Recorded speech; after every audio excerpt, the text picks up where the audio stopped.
Hi, Sameer. Welcome to the podcast, Speakeasy with Dheeraj Sinha. Good to have you on board. Thanks so much for having me, Dheeraj. Excellent.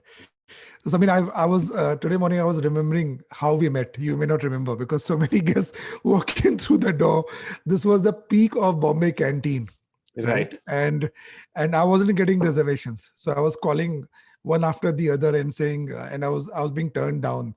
And I was convinced that this was fake. I mean, no, nobody can get this kind of traction, right? That was also a time that I just launched my book, I remember and that that's how so the well. I remember that so well. And I think that this always happens to me. I remember where uh, conversations happen in the restaurant. So I remember we were standing in that corner near the bar and having this yes, conversation. And you told me the exact same story at that point. And I was like, next time you definitely should just give me a call and we'll try to help you out yeah, as soon as possible. But yeah. and it's been great knowing you ever since. Yeah, and such amazing success, Sami, right? Bombay Canteen definitely is. I mean, it's a story by itself now. And but you've what I like about you and your team, what you keep doing is that you don't sit on your laurels, right? And you keep moving on and you keep creating. And that's why we have so much heart for what you and your team do. And we'll Thank you come so to a much. lot of that. Yeah, we'll come to a lot of that as we go along.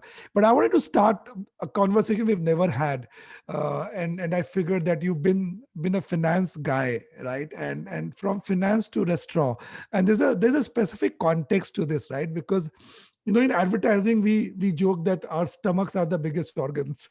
Yeah. So every advertising dream is actually that, oh, you know what, I want to go to Goa or Paris or Greece or wherever and start a restaurant. Right. 90% of advertising retirement dreams are starting a restaurant. Right? So I wanted to ask you, how did you get from finance to restaurant, A? And B, would you much rather be in the world of finance now, knowing how tough it is running restaurants? I think that thought might have occurred a few years ago, but it no longer occurs only because that I don't think any of the other places are as easy. Each one of them has their own issues, and this is Yeah. the world I've fallen in love with and very much want to stay in for a long, long time to come, hopefully.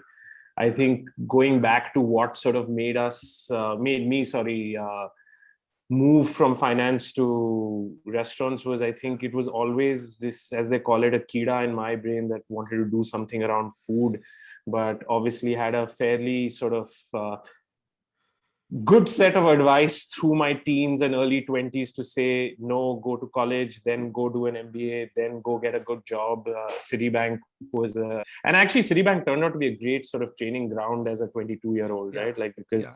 funnily enough, I always think back and see that the lessons one kind of learned even at that stage. I was a credit analyst for their mortgage division, and funnily Yeah. enough, many years later, my life still revolves around real estate and analyzing it and looking at it. Nowhere else, Yeah. nowhere else as a 22-year-old, you would have been taught the um, idiosyncrasies of reading legal documents here in India and looking at real estate from a finance point of view and things like that. So it Yeah. became unknowingly a great sort of training ground. But I still remember, like, the story that always stays in my head when I was trying to make the move was my grandmom looking at me and saying कि तुम bank छोड़ के पराठे बेचने जा रहे हो. and Yeah. and I think it seemed that that notion of romance of around working in restaurants was shattered pretty quickly, like, because the restaurant company I joined, and that's where I actually met Sandy as well. Yeah. uh, we were opening 3 restaurants in the first 6 months of me joining, and it was literally sort of a roller coaster and then some. And I think could not have asked for a better experience in terms of just like diving into the deep end and Yeah. being shown everything that can go right and everything that can go wrong in the first couple of years. But like I was saying earlier, I just fell in love with this entire world so much that I don't think I can be doing anything else. And I think Yeah. today, like, one is able to use the world of restaurants to really sort of explore all other interests that comes one way, right? Like the restaurant world has almost become a canvas for all of us to pursue our dreams in whatever way it sort of presents itself. And even from, I think, from having started in this business in 2007 to now looking back at that journey in 2021, one is a completely different person. And that is because of being able to sort of use restaurants as a way of sort of expressing oneself, as well as having a great set of people to do this with through this period, has been really the factor that one I will definitely attribute to staying in love with it. Yeah, no, that's awesome. That's absolutely awesome. You're right. I think no matter how tough it is, I mean, if it's our passion, then we stay and stay. I mean, I can tell you, running an agency isn't an easy job, and there isn't a morning I wake up and say, "Oh my God, what am I doing?" But Right. at the same time, I wouldn't give this up for anything else. Because yeah, I get exactly what you're saying. So, so Sameer, we've discussed this many times, and you and I have discussed about food and India and so on and so forth. So I want to pick your brains on that. I want to understand what have your learnings been around food, and we keep doing a lot of work around food. And I was analyzing, for example, delivery Right. with Swiggy's and Zomato, and between say biryani and paneer and Chinese, right, which is Indian Chinese. I think 90-95% of all home delivery gets explained in India, right? I mean, some bit of experiment here and there. And then there are those stories of Indians going abroad and taking uh, ready pack with themselves and stopping the water in the wash basin and heating it and eating it and all of. So there's enough stories about how to an Indian, the native palate, the local palate, right? Right. As one of my clients used to say that Indian को जब तक मिर्ची नहीं लगता है तब तक स्वाद नहीं आता है, right? So Indian palate has notoriously been around the core, the native, the traditional, right? Even if you look at all the changes have happened around the periphery, around the snack, and we've been also notorious to take international ideas and Indianize them to the extent of them not being able to differentiate themselves at all. So Right.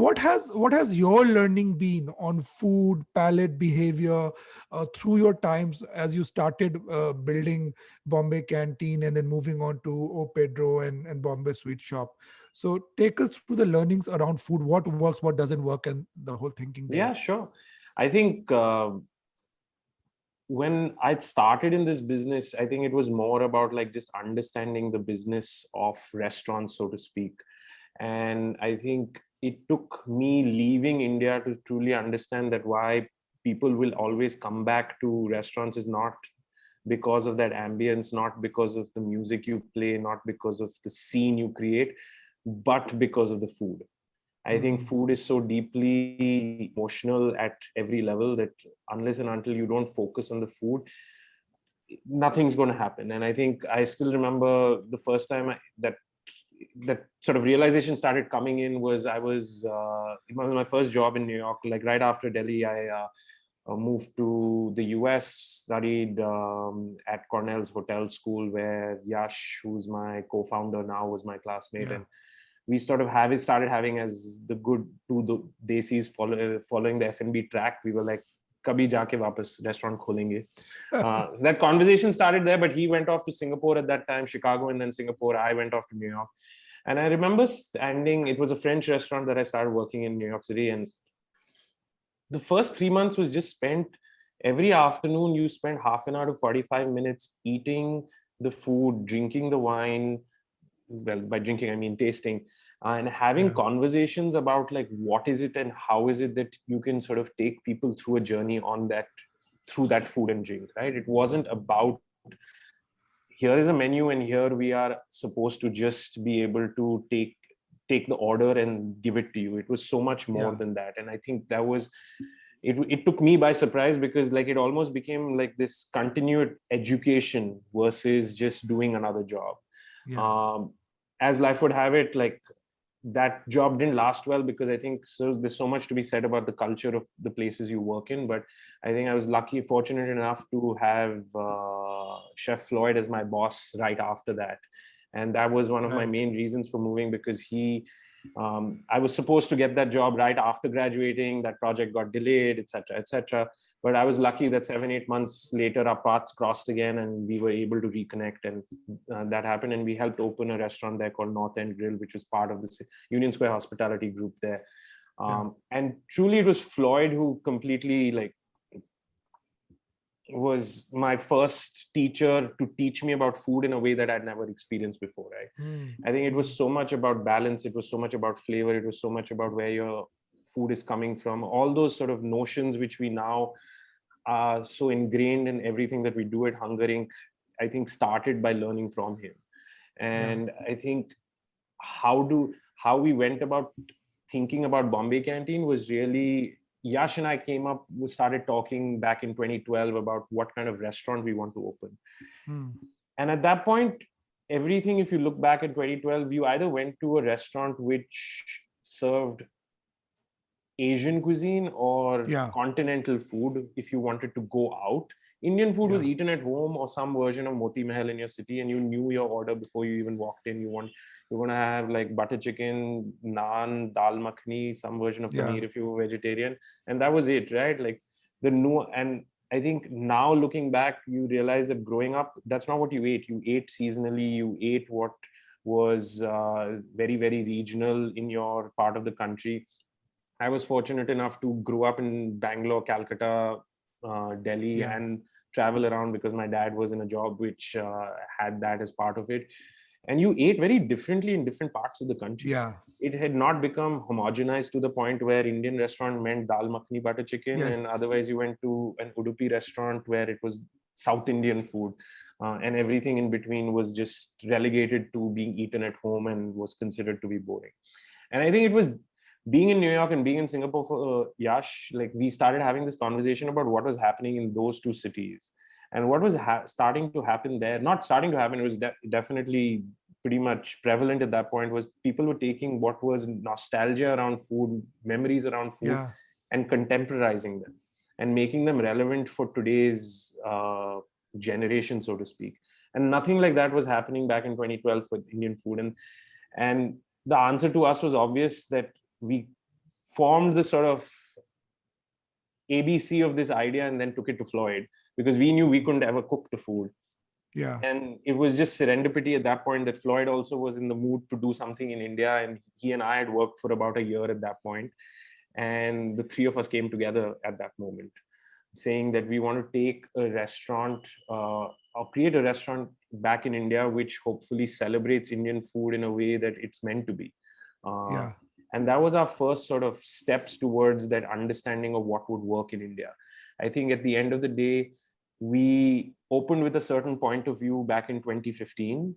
And it was at that point, Floyd was helping create the vestiges of the menu, and Thomas had joined our team over here, and he was sort of executing it. And all four of us were from four different parts of the country, and those memories of those four different parts of the country became the opening menu, so to speak. Amazing. And we made it, while it was off to a roaring success, and we were very, very fortunate to be there, be at the right place at the right time. I feel there's always a little bit of that happens. I think we also made a fair share of mistakes. One of the things was all of us have what I always call a non-vegetarian mindset, where our mind goes to what we like to eat, and which is non-vegetarian food. And I think in the first 6 months, we got a lot of critical feedback around our vegetarian food. And we realized very quickly that it was every vegetarian dish on the menu was an offshoot of a non-vegetarian idea. And we were like, we need to stop doing it. I remember summer was coming in, all four of us went to the market, see what's in season, see what's happening. And it was a good process of 6-8 months before we were able to get that excitement going on the vegetarian side of the menu as well. And I think to the point you were making earlier was that there are so many sort of these stories of how we all behave when we go abroad, and that jab tak wo mirch nahi lagti, wo khane ka swad nahi aata.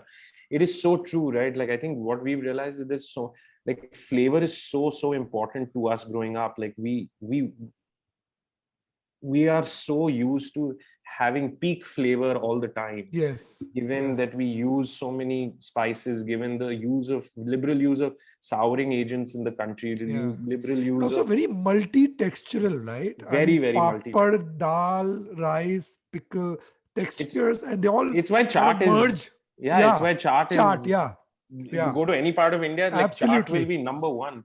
it hits Yeah. all the notes. It hits Yeah. all the notes so well. And I think that process has been a super interesting one, and it's taken us down different rabbit holes, so to speak. We went when 2017, when we opened O Pedro, we realized Goa, because of its Portuguese connection, had a completely different style of cooking. And obviously, Floyd was Goan, so we knew a lot about it going Yeah. in. But traveling to Portugal, seeing how some of these stories came to India, like the Portuguese connection is so deep rooted. Everyone knows the chili story, and we wouldn't have had bread, we wouldn't have had paneer, we wouldn't have had tomatoes in India, like potentially without the Portuguese sort of coming here. Wow. So I think throughout this process, it's been like going deeper and deeper into the layers of what cuisine in India can be. And I think the way we like to think of our menus now has been that it's about, we look at it from a form and flavor perspective. If you, and going back to that notion of food as being being an emotion, I Emotion. think Yeah. if you take the form and the flavor too far away from what people know, you Yeah. get left with something which does not connect. Yeah. At the end of the day, I remember this one dish which we were super proud of when we were opening. It was this spaghetti dish with a prawn rasam, and Yeah. to us in our minds it mimicked like the flavor of Maggie, because Yeah. that's what we convinced ourselves it reminded us of. But put in front of another person, they didn't form the connection at Yeah. all. They were like, Yeah. what is this? Yeah. And I think throughout that process, it's been learning how do you create dishes through iteration which connect with people. And I Yeah. think that is so, so important. And I think we've always sort of tried to create dishes which have that flavor and that stay true to tradition, but then have our version of it available, Yes. so that there is a story you're telling in our own words versus just saying that this is what has been happening for hundreds of years and here it is again Yeah. in front of you. Yeah. So I mean, I love the idea that you talk about that food is emotion, and almost it's like rekindling memories, and through food, living multiple versions of ourselves, of our lives that we've lived. It's like music. Music kind of has a real estate in your mind, reminds you of some memories, reminds you of some things which have happened. Similarly, food, right? It is nostalgia. It's a memory structure in your mind, and you consume that. Right. Uh, uh, I like this flow, so I'll stay with this flow a bit, Sameer. And I want to also understand. See, typically in business or in brand management, you're taught that okay, you've got a product, you've got a brand.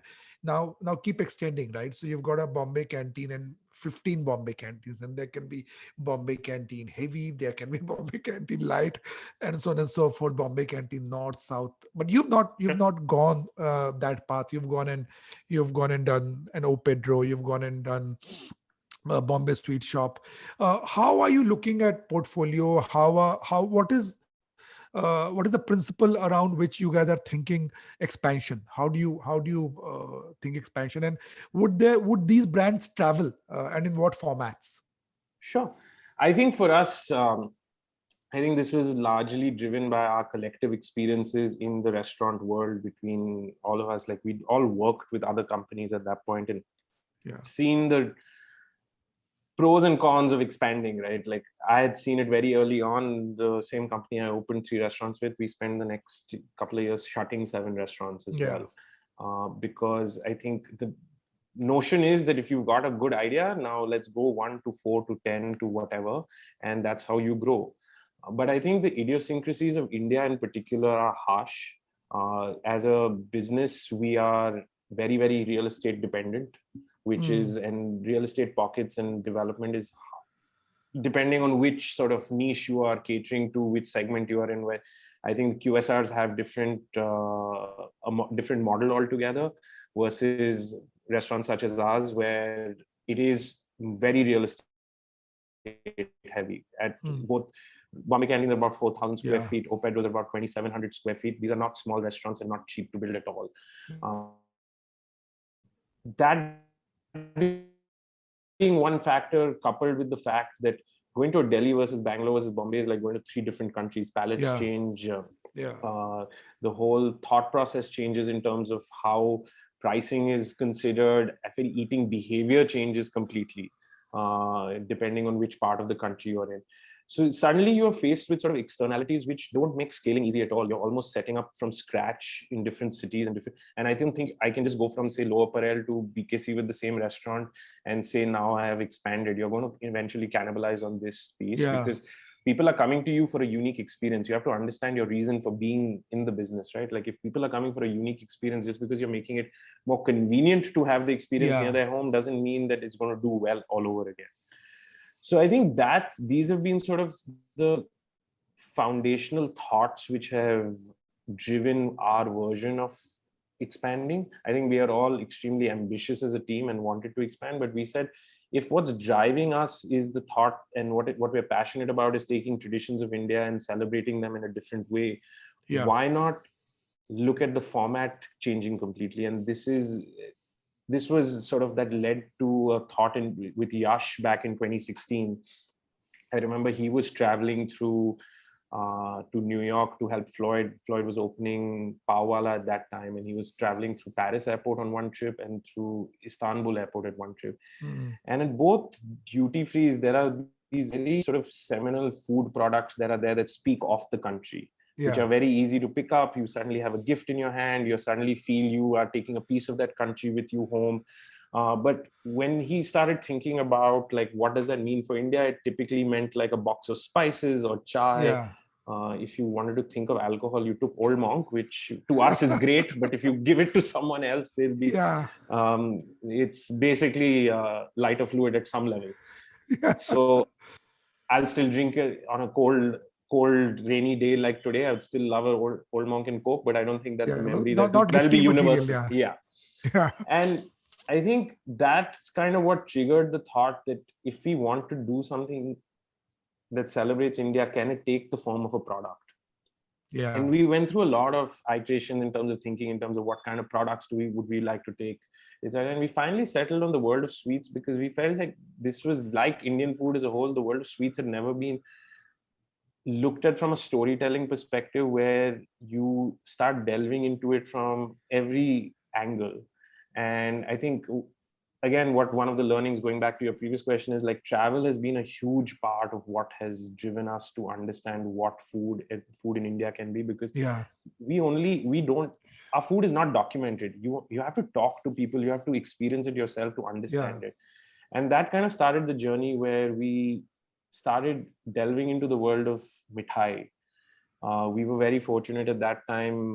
Girish, who now heads Bombay Sweet Shops Kitchens, was also sort of thinking along the same lines, and it was meeting of minds at the same time. And we spent almost 2 years traveling the length and breadth of India, sort of working with halwais, going to various cities, understanding technique, understanding flavor, understanding the thought process behind which some of this stuff is made.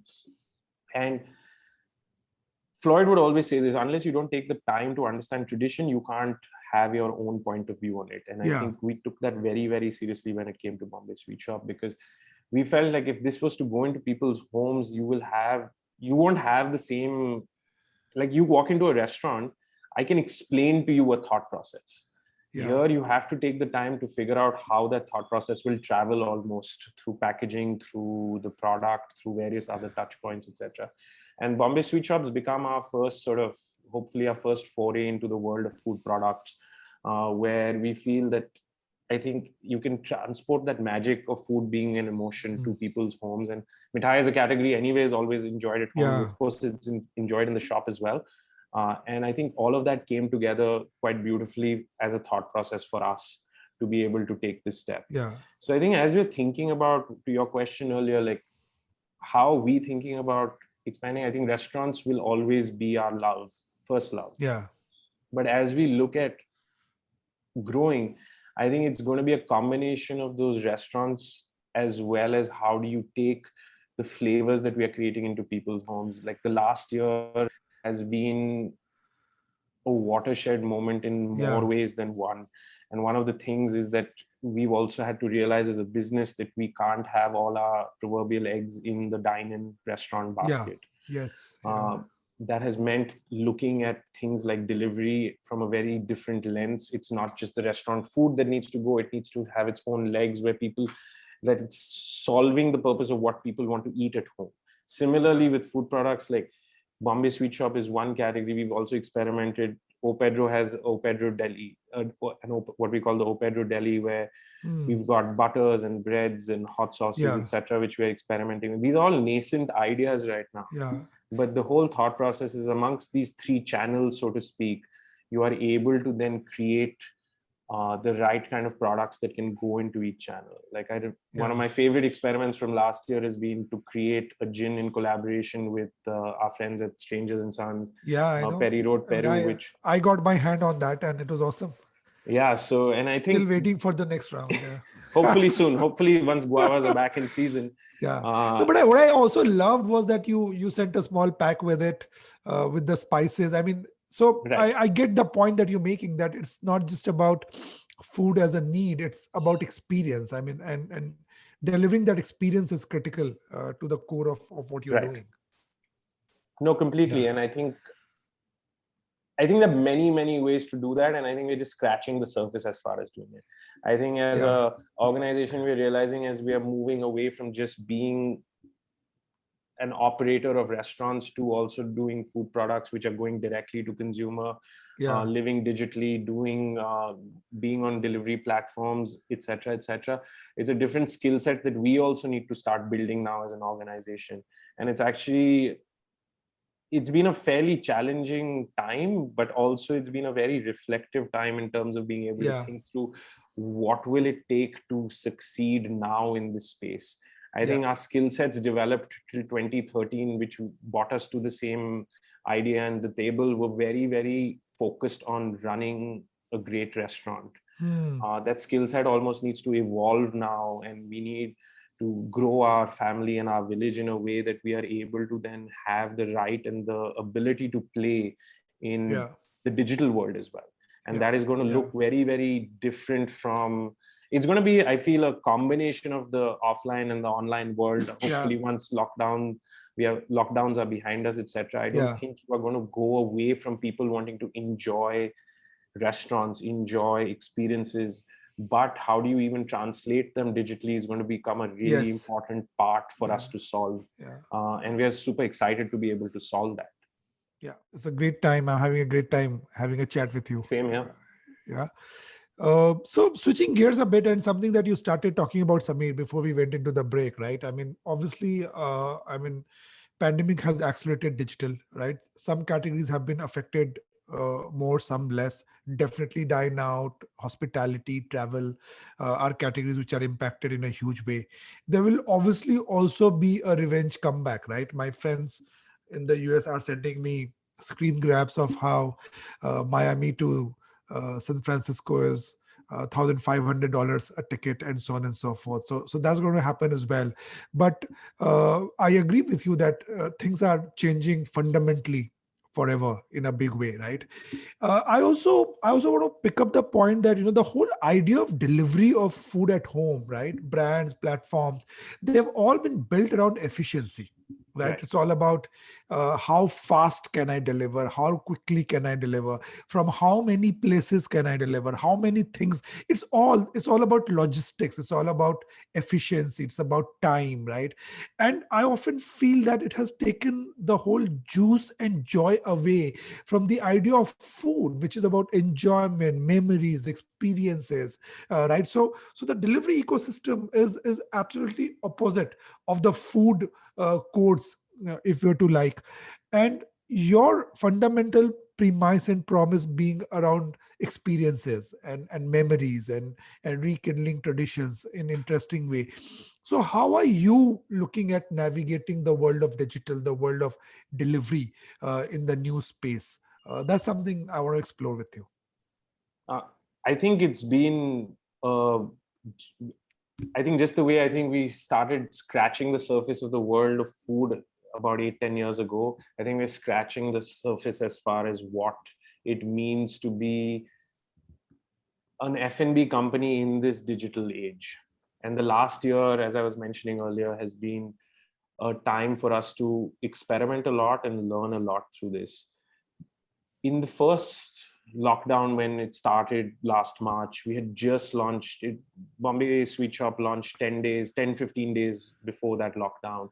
And that original thought process was that our core strength lay in creating experiences in a retail format, in an offline format. And what we created was a production center for Bombay Sweet Shop, but we took a leaf out of chocolate brands and wine brands from all over the world, where at the home of the brand, you are also able to touch and feel and experience it. And so what we created was if Willy Wonka had a mithai factory, what would it look like?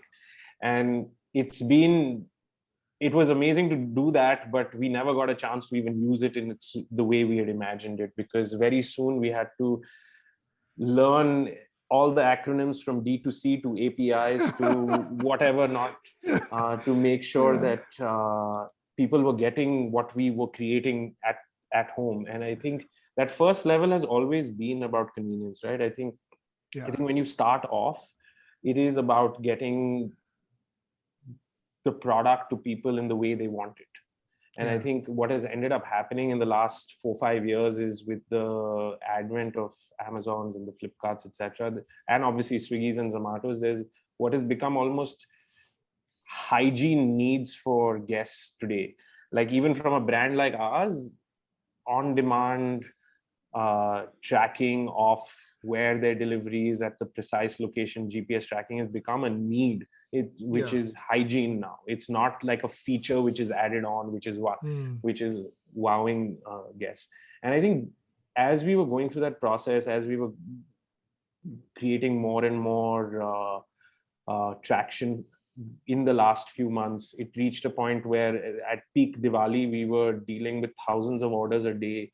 And Yash and I and the whole team, we were outdoing deliveries ourselves, because we couldn't keep up, fortunately, with the demand. Wow. But we realized that if we keep going down the path of convenience only, we are just going to become one of many. I think it really sort of triggered a conversation amongst us, saying that, what do we need to continue doing, which will take that same ethos of what has been hungering for the last 5 odd years and continue that in the digital space as well. And I think that's where the notion of trust and relationships takes over, where it's not just about efficiency, but it's also about building that relationship. And we find ourselves at the crossroads where, as an industry, hospitality has focused very much of controlling that relationship within its 4 walls. But when it came to the digital world, we were very happy to sort of trade away the convenience of having someone else take care of this and not doing it ourselves. And I think the last year has taught us that can no longer be an option. You have to have, while the aggregators and the platforms will be important, and there will be a channel where it's like saying, if you are going to be available in your own store versus at a department store, right? As a product. I think it's the same question that we have. We need to have our own digital presence. We need to have our own relationship. We need to have that engagement and that conversation and dialogue going with our guests to remain relevant in the long run. Otherwise, you're just going to become commoditized eventually. Because if the data is flowing into, and there are enough and more examples of this, right? Like platforms reading the data and white labeling the product and selling it much better than you ever can, because they have the data to work with it.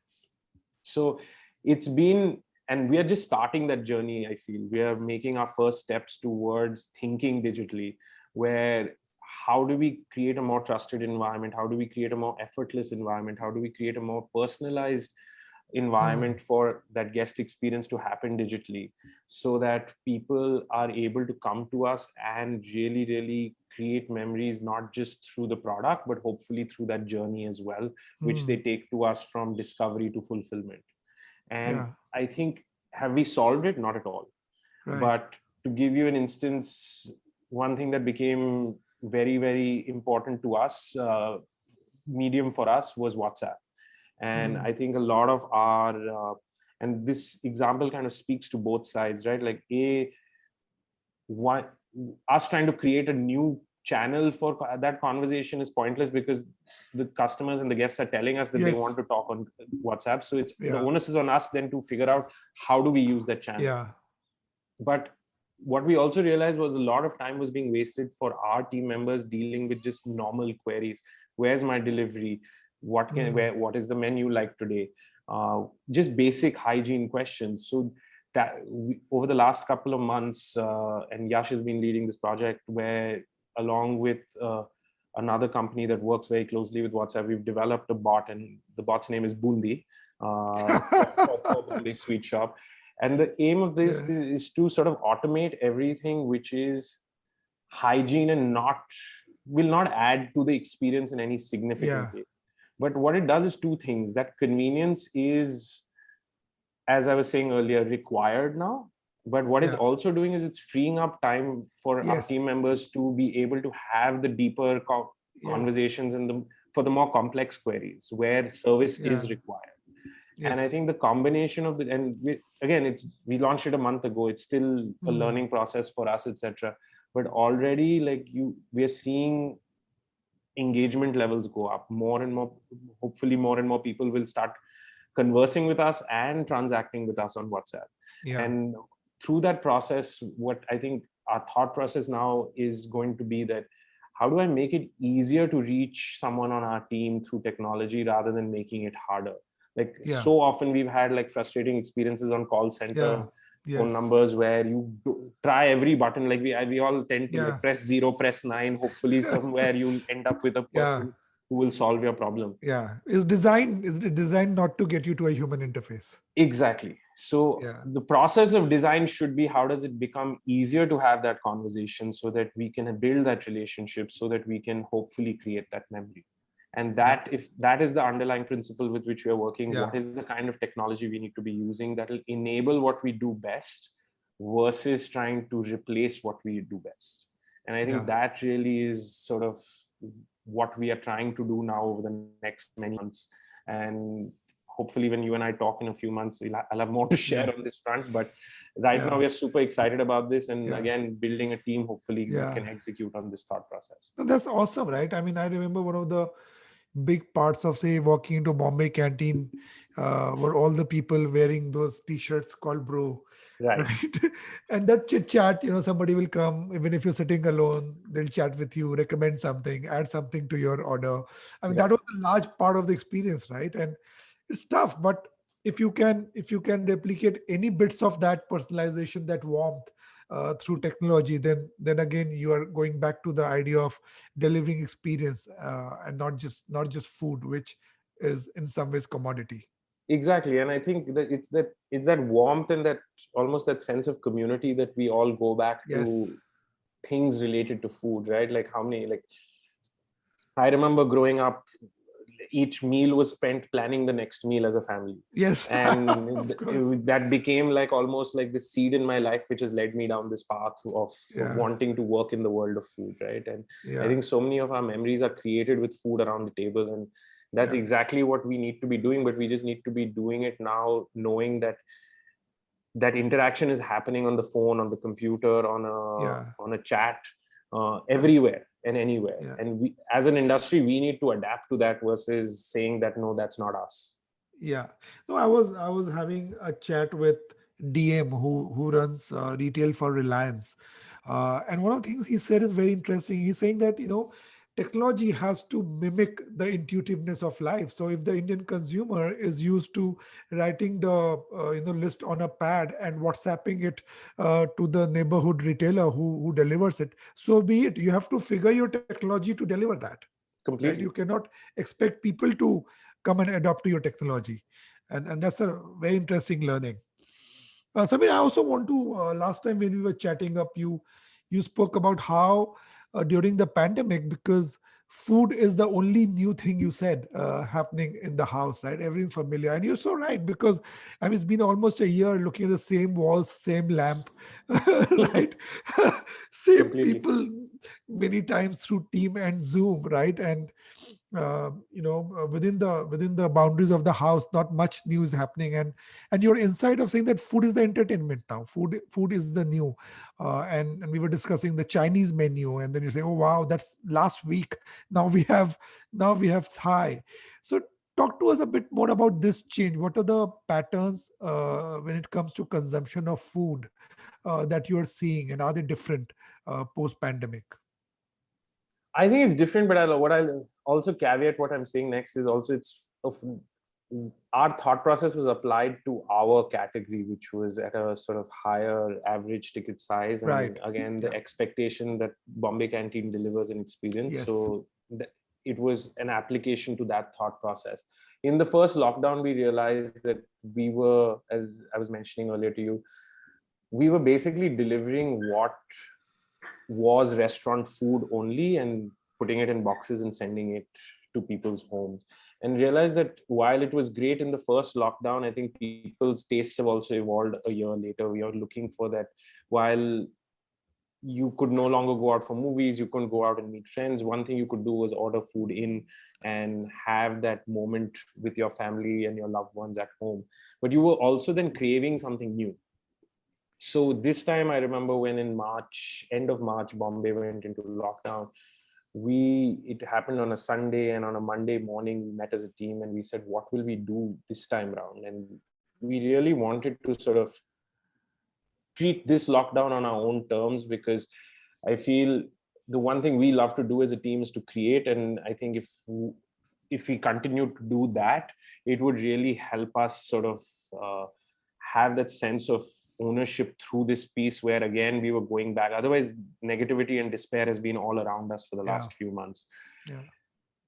Literally, we, I think, whiteboarded, I would say 5 to 8 ideas. I remember we zeroed down where we would succeed the most. One was King Fu Canteen, which was Indian Chinese Yeah. concept, and then there was what became Brun Babka, which was an online bake shop.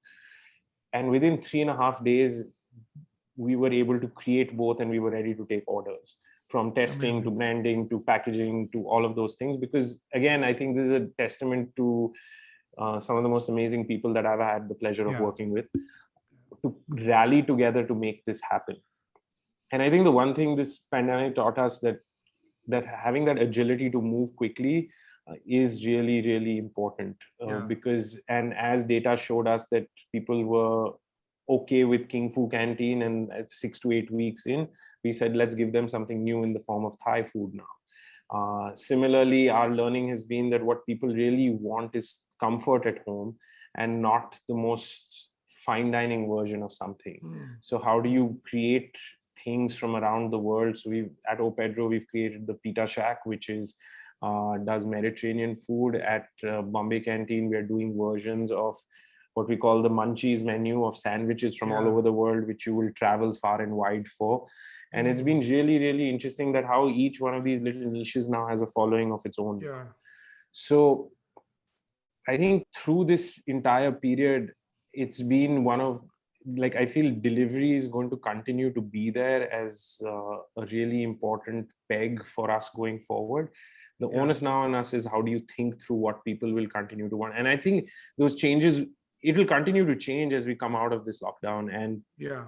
hopefully we don't see too many more lockdowns, but Yeah. we will have to have our ear to the ground to be able to keep evolving. It's Yeah. you can't just rest on your laurels on this one and say that Yeah. that time I created this menu, now it's enough. At home, I feel you are even more finicky about what you want, because you're not going to order from the same place Yeah. uh, the next day. If you think of it, you would go to a same restaurant maybe 2-3 times a week, because you had different Yeah. sets of people to go with. Yes. Here Yeah. you're at home, you want something new. Yeah. So Yeah. the question for us as the operators is then, what do we do to feed into that behavior? Yeah. Interesting. Very interesting. Sami, let's talk about Floyd, right? And I know it's been so devastating. I mean, he's been your partner, mentor, and everything. I mean, I remember that moment when I figured it out through Twitter, and the Bombay Sweet Shop hamper was still on the dining table. It was that week, Right. right? And it was absolutely terrible and happened so early during the pandemic. And obviously, Floyd has his prints all over Bombay Canteen. I When I talk to you, I feel he's still part of you. He's not gone anywhere, which is the beauty of it.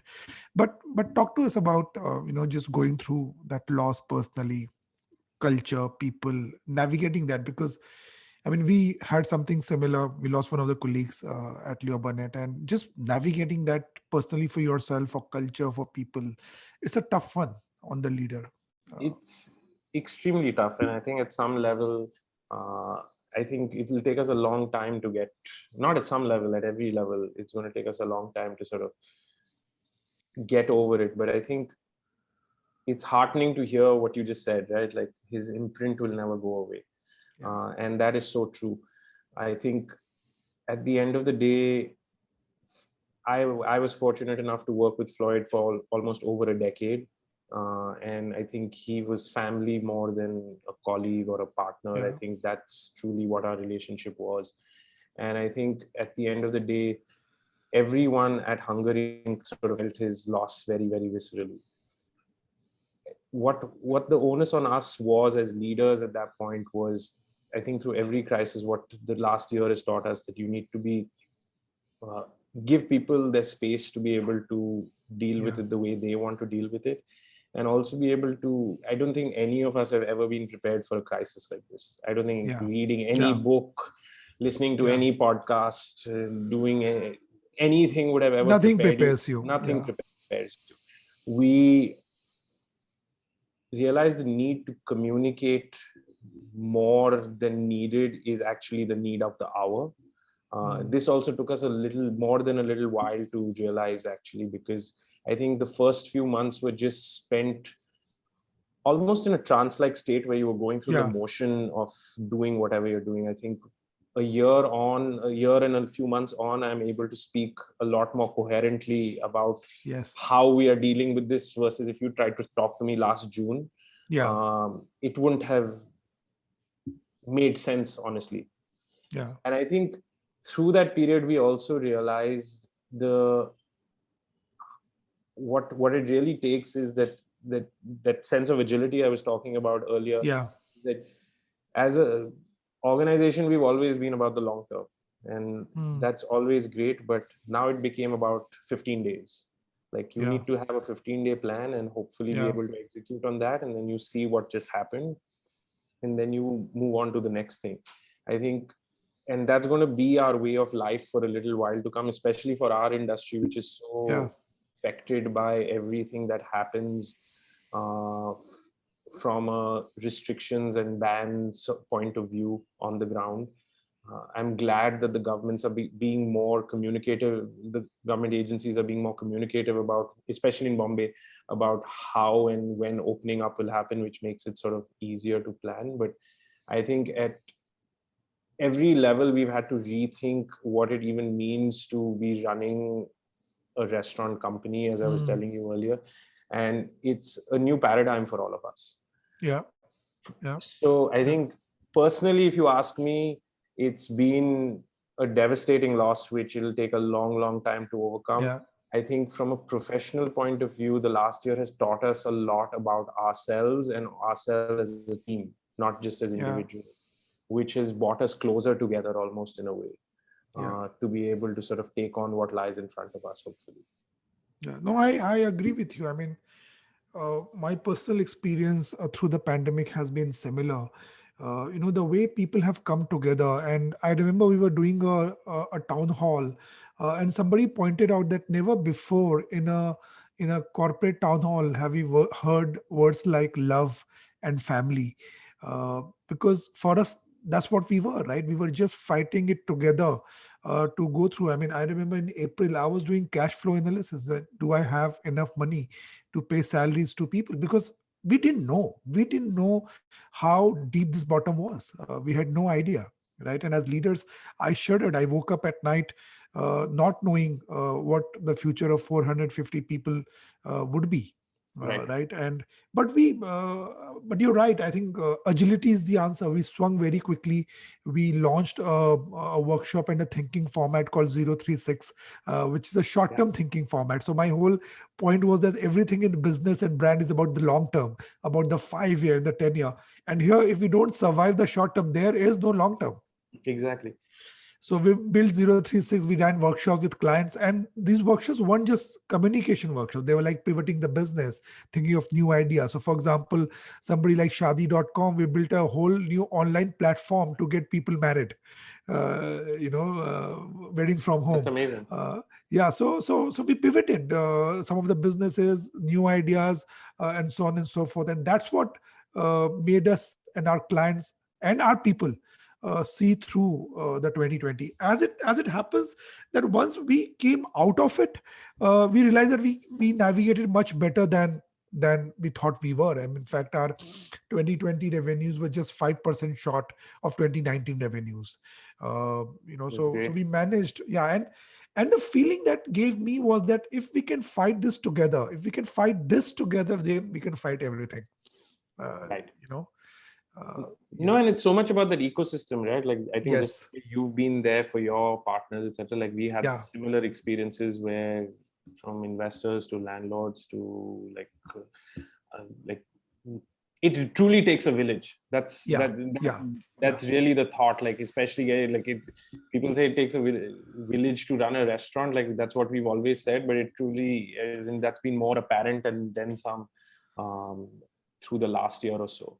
It's yeah. taken everyone sort of being able to roll up their sleeves and saying no job is beneath us, no job, like just Yes, yeah. let's let's decide what we want to do and let's get it done. Yeah, yeah. And No, I run something called as Chai with Dheeraj, where I try and meet people who I otherwise don't see in meetings, right? The younger lot, because you were on the floor earlier, right? You would meet everybody, you will catch up with anybody, but now team has made our lives linear, right? You have to set up and whatever. So I run this Chai with Dheeraj because I want to get the feeling on what's going on. And sometimes you see people are working out of a small corridor, right? I mean, they don't have space, and or people are working through not getting lunch time and so on and so forth, right? But you realize how much everybody's giving their bit yeah, in these times to make things happen. I mean, we can't, as leader, I can't ever be more thankful for what people have brought to the table during these times. completely Yeah. could completely agree. Yeah. On food, though, I mean, I always, I mean, there's some restaurants which put up, slideshows outside the restaurant saying the owner eats here. I've always been curious about what do people who run restaurants eat. I mean, what, I mean, is your one meal from Bombay canteen, another from Pedro, which is my dream, or what are your favorites? I will tell you, last night was dinner from was a Thai dinner from same but different. So I think that answers your question. Like I love the food we create. Absolutely love Yeah, it. I could eat it yeah, through the week. yeah, So I think, and I think that's also kind of, it's funny you mentioned that because I think that's kind of also was the other driving force in the last couple of months. We were like, let's just create what we love to eat. yeah, yeah, So, and hopefully everyone else out there will also love it, and that's yeah. proven to be the case on most of the dishes. Yeah, and which are your favorites amongst the three setups that you have? You have to choose amongst your kids. Who would you choose?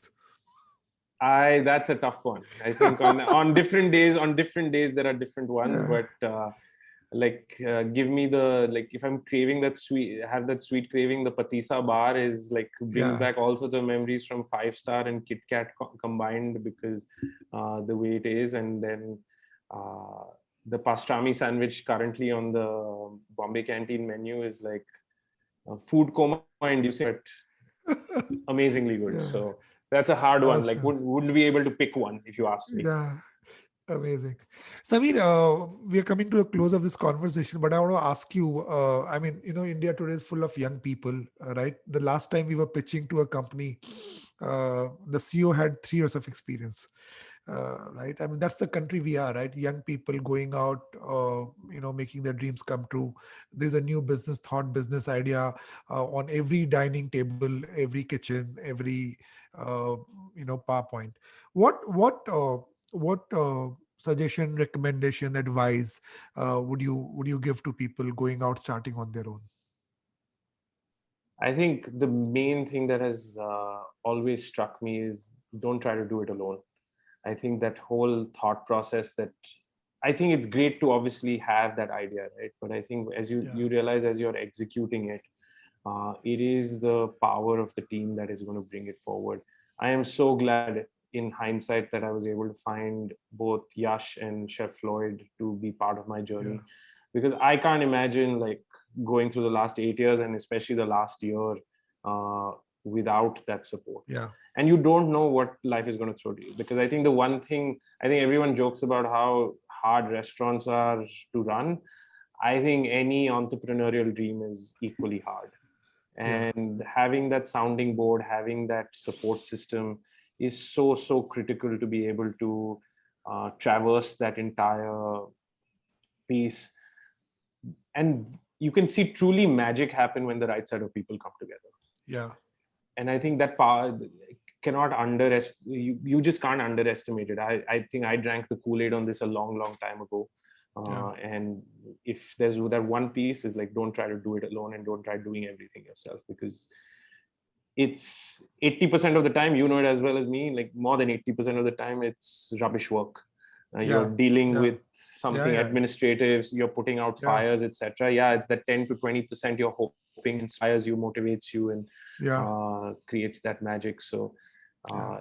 you need that support in your on that Yeah. journey. No, I can't agree with you more on that. My partner Raj and I, we run Leo Burnett together, right? And some people laugh, how can there be two CEOs to a company? But we have two CEOs, and it's awesome because you're right. I mean, at 10:30, 11 o'clock, we are calling each other saying, "Bro, what's been happening?" Right? And just to have that somebody to bank on to say, "Okay, why don't you man that front? I'm manning this." Right. Uh, I mean, you're right. I wouldn't have come out of this year if we didn't have that support of each other. So totally agree with you on that. So Dheeraj, I think it's my turn to ask you a few questions. So here goes. So on a scale of 1 to 10, how good a cook do you think you are? I would say pre-pandemic 3 on 10, post-pandemic 6 on 10. So I've been doing a fair bit of cooking during the pandemic. And this is your assessment or everyone else at home? I think they would agree. They would agree because now there's a demand that you haven't cooked for a while. So I take it that it's more than just convenience. Yeah. Awesome. And what do you enjoy cooking? So lots of stuff. In fact, last week I made the dum pukht biryani. Wow. I also enjoy cooking pastas. So a mix of stuff, Chinese, right? I was craving dim sums during the earlier lockdowns, and actually did create dim sums. Wow, that's awesome. So yeah. So cooking all this, were there any funny moments that have happened in the kitchen? Funny moments in the kitchen. Yeah, I mean it's always happened, right? That so I don't plan the ingredients, right? So sometimes it happens that I go in trying to make Chinese and actually come out with an Indian dish. So yes, that that has happened because of the experiments which happened on the kitchen floor. The mirch ka swad, as we were talking about earlier. Yeah. Uh, and what's your favorite junk food? I would say my favorite junk food are sweets, yeah. Sweets, right? I mean, I'm a regular at your Bombay shop delivery, but anything which is sweet, I mean, that's my nemesis. That's your Uh, weakness. yeah, that's my weakness. Do you cook desserts as well, or you leave that to ordering? No, can't do. Yeah, can't do desserts. Yeah, tough one. Yeah, Next leave that to project. ordering. Next Next project. project. Yeah. And for the all important question, what's your favorite restaurant? It has to be O Pedro. It has to be O Pedro. I mean, you know that. I mean, Well played. you've seen me enough there. Yeah. Exactly. Yeah. No, Yeah. no, it's as always amazing talking to you. And I think we're talking at a week where we just reopened for lunch, at least in Bombay. Yeah. So hopefully we are seeing brighter days, so to speak, come our Yeah, no, way it again. will. It will. I'm convinced, Samir, that this will come back because and the more we are studying this, realizing that once things open up even a bit, people do want to get back the positivity, the normalcy of life, and they want to capture back. So it will come back, and everybody is also kind of pivoting to the hybrid model. Yeah. So I don't think we can go wrong with that.